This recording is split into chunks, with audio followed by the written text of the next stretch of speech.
Welcome back to the channel. We're going over the S&P 500, the Nasdaq 100, and exactly what is moving our market right now and how to be looking at this market going into next week to specifically see where the trades and money making opportunities are. I'm also going to be going over the longer term aspect regarding the upcoming crash and recession that we will be facing in the near term future, but also an intraday viewpoint on how we move today regarding the news and fundamentals as well. I ask you to consider doing two things: liking and subscribing, because it helps out the channel tremendously, and I'm posting content continuously so you get the best information and most transparent, unbiased opinion on the market as well. Let's get to it. So we're going to start with the S&P 500. I'm going to go into Bookmap here in a second as well, but what I want to explain is exactly how you're moving on the day. And as we hop in here, you can really start to see exactly what's going on. I'm going to pull up this indicator so you can see this purple line represents the start of today. So you've seen a lot of whipsawings. You came out today double bottoming at those previous lows, and these are your lows, roughly 405, 404. You came down to 405.7, bouncing up. Now you're sitting in this channel, if you will, at roughly 414 on the S&P, almost triple topping at that region, double topping on the day, coming back down, rejected. It's been a really give and take day. But what really started pushing you down to start the day, because pre-market you were looking relatively strong. If you go and look at the economic calendar, this has everything drawn out for you. It's on investing.com, 100% free. You got your unemployment rate numbers, and this is going to be affecting specifically what Powell's been talking about right here. This 3.6 is the one you got to look at.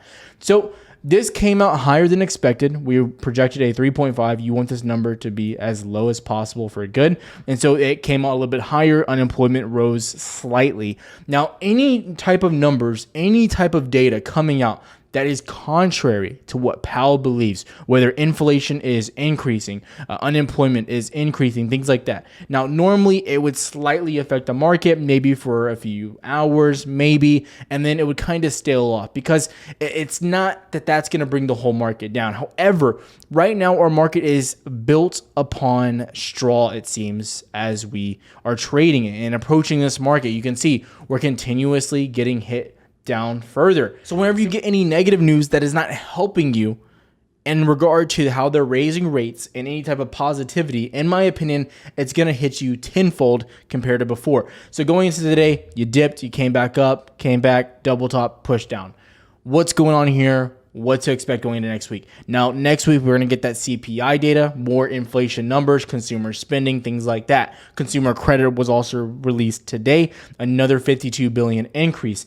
In my opinion, these credit increases, these credit spending consistently rising is, again, bad for the economy because of the national savings rating. We all know it's almost at all-time lows. No one's saving anymore. The average American under 28 years old has less than $1,000 in their savings account. That is a true number.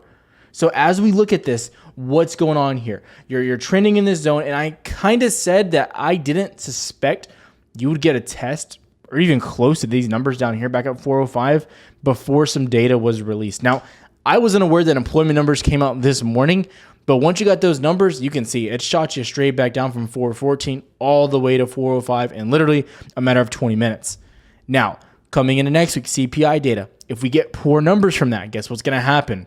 The same thing, but most likely if you test this 405 again, in my opinion, as you're making lower highs, I personally believe if you continue this pattern going down, more downside is upon us. I believe more downside will be coming if you test this 405 again. So in my opinion, as you come out of here, if you open up next week trending down, you test, CPI numbers come out, in my opinion, it's a break, a retest, and then more inevitable downside. That's what I'd be looking for. My personal opinion, do with that as you will. I'm not trying to fear monger. I'm just saying it makes sense, thinking back logically, taking a step back, looking at the economy.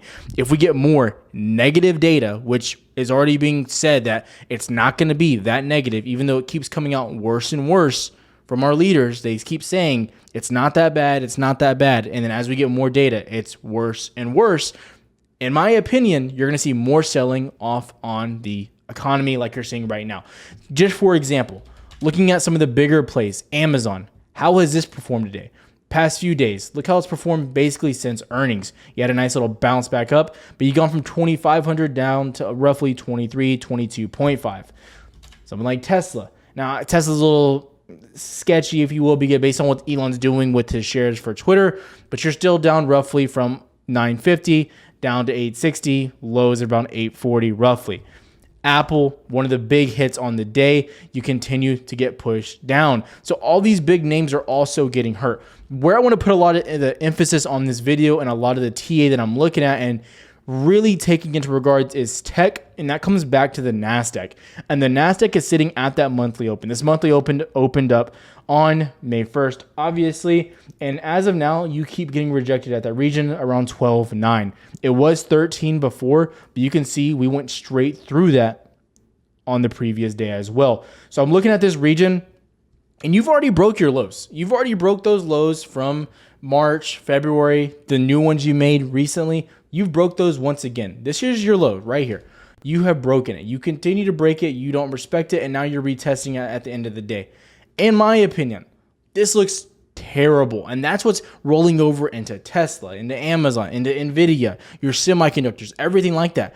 This is getting hit because you're still having all the same issues, all the same data coming out showing you it's not really looking that good. You're not smelling the roses. You're not smelling what's really going on out there. It's hitting the fan, and people are disillusioned by what's being spoken to them. However, big money continues to start shedding positions and looking at what's going on. Look at the day-to-day compared to the previous days of volume. This is a volume day here. This is the 24 hours of downtime that you have in the after hours and pre-market. So you can just see the overall volume. This was good volume from FOMC, the Fed decision right there. But look at today's volume. Even more. There was more going on here, readjusting positions, and today's an expiration on options as well. This should show you that things are really, really heating up right now, and in my opinion, potentially setting up for a very steep crash. Again, I'm looking for about 12.2 to 12.3 to get a test down here on the Nasdaq. The S&P still hasn't got to those new lows yet. So that's one thing that is good from today's that you're getting a double bottom here. More upside potentially to 414 from that region. Again, where I'm looking at, where I'm topping out at is about that 429 region and 424 roughly. So you basically have about 3 zones of resistance that I'd be looking consistently at upside for scaling back into the downside or either taking profits onto the upside if you're trading that upside pressure. And it's going to be about 424, 429, and then again 414. Those are your key areas you've been testing over and over and over and over. Those are your liquidity zones you got to be looking at. Going into what's happening here on Bookmap, the hidden order book, what's happening on the icebergs, things like that. I want to emphasize what's going on the bottom. We can look at heat map. I don't want to discuss that in this video. I want to discuss what's going on down here. End of the day, you're getting a lot of buying pressure from hedge funds. 1,400 lots, 1,200 lots right here. These are big orders going into next week, and you're seeing it come over right into the market at the end of the day. Look, massive orders coming in. So going into next week, it would not surprise me if you get some love going into CPI data, which I believe is either Tuesday or Wednesday. I could be wrong. So I could see upside potentially to 424 going in to next week, getting a little bit of a relief bounce and then coming back down after. That's kind of what I'm looking for personally. More of that upside pressure to begin the week, getting a little bit of a relief bounce, a little bit of a dead cat, whatever you want to call it, and then going into the remainder of the week with more downside as data continues to persist. However, data could surprise, could be bullish. You could get good data. CPI could go down. Good things could come out of that. That is a possibility. You have to understand that. But looking at this right now, what you're seeing here is clear buying stepping in, and you're also seeing it hit the market, which is very good and showing that bounce. It's worth mentioning, though, your CVD, the volume on the day, is highly in favor of the bears, which represents all that buying and selling that we saw going on specifically with the Nasdaq. As you come back, you can see, once again, we've highlighted those areas right there, there, and there. You can see the increase of volume on the day definitely comes back over and shows you how your CVD is coming down, negative 7,000, which is very bad as well. Going back over here, what I want to highlight is going into the option flow as well. So in QQQ, this is basically tech. If you don't know, the ETF for the Nasdaq, the put to call ratio is in favor of the bears, which is really high. Even a 1-to-1 ratio is still really bad in my opinion, even when it's even. So you're seeing people betting heavy on the downside still. The SPY put to call ratio is even higher. More bears putting in here. What I want to look at as well before I let you guys out of here is the VIX, the VIX. And this is going to show you the overall scale of volume and what's happening with volatility. You saw this spike previously when you ran up or ran all the way down back in March before that rate decision with the Ukraine and everything happening there. You're seeing it run back up, but you're seeing a dip at the end of the day, which is also indicating it's possible going into the beginning of next week, you start to get that upside movement and getting some love from the bulls early on in the week. But I'm still projecting as we go into next week, upside movement maybe, but ultimately downside from that data. So if I'm trading anything to the upside, it's more of a day trade, things like that. I'm not holding out, I'm not swinging it or anything like that. Again, the one thing I want everyone to get from this as well is as we come back to yields, these are our staple point of knowing a recession is coming. Yields do not lie.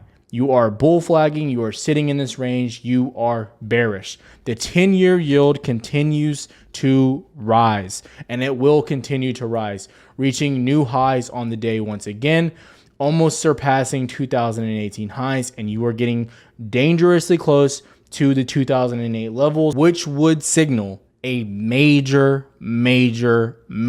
recession and crash to come because you still are pumping. Look at the level at which that's going up. You have not seen this type of movement here basically ever. You saw some back here, but ultimately it was paused and stalled. You are not stalling at all. You're going straight up in a straight line for the past 2 months, and it looks to continue. Be careful. Consider liking, consider subscribing for the daily content. Have a good one, traders. Now, before I let you get out of here, I got to give a special shout out to the sponsor of this channel and a sponsor of this video, Margex. Now, Margex is who I do all my Bitcoin leverage trading. I don't use Coinbase or anything like that because I'm trying to trade spot leverage on these, kind of like trading futures. This is how their platform looks, and they're actually tied right into TradingView, which is the software I use to do most of my charting in every single video. So you don't even have to leave their platform to do that. Now, personally, I leave Bitcoin in here as well, but I'm always transferring it into USDT, so I'm never losing value. But it's just like trading the stock market crash if you really look at it. Looking at the past 4 hours on this chart, you can see it is a straight nothing but downtrend, and I've been making money off this as well. It's extremely easy to transfer off, and the customer support has always been nothing short of the best from my personal experience. If you do sign up with them, you will get a $50 bonus, and if you ever have problems with them, you can always just reach out to me on Twitter, and I will personally help you along the way if you do have issues. So I can actually say I vouch for them, and I do use them every single day, or at least every week when I'm trading Bitcoin. But let's get back to the video.